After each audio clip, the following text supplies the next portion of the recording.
Thanks for waking up with us on this Thursday morning here on Spectrum News 1. I'm meteorologist Robert Suhr. Meteorologist Kristen Walls will be back on Monday. We have seen some snowfall across the tri-state so far this month. In fact, we're just a little bit above average. You see, we've had 4 days so far with a little bit of snow, giving us 0.4 of an inch. That puts us a whopping 1/10 of an inch above average. You don't have to go very far to the north or to the northeast, where they have had almost a foot of snow already. You look at Louisville, for example, they're over 10 inches of snow for the month.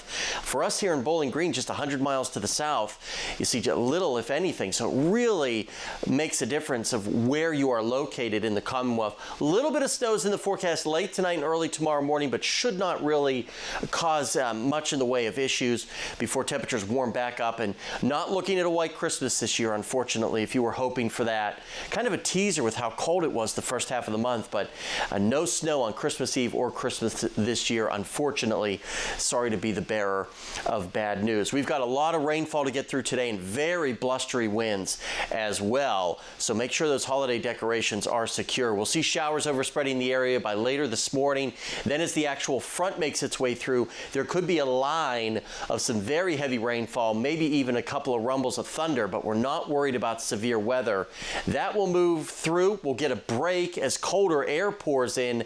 Then there could be a narrow window in that 4 to maybe 6 a.m. time frame where a couple of spots, especially as you get toward the Natural Parkway, could see a little bit of snow shower or snow flurry activity before the clouds finally get out of here, and we're looking at some sunshine second half of our Friday. But not much in the way of sun today. A wet and blustery day. Temperatures ahead of the front, upper 50s in Bowling Green and for just about everybody. But with those strong winds, it'll probably feel like it's in the lower 50s or even the upper 40s.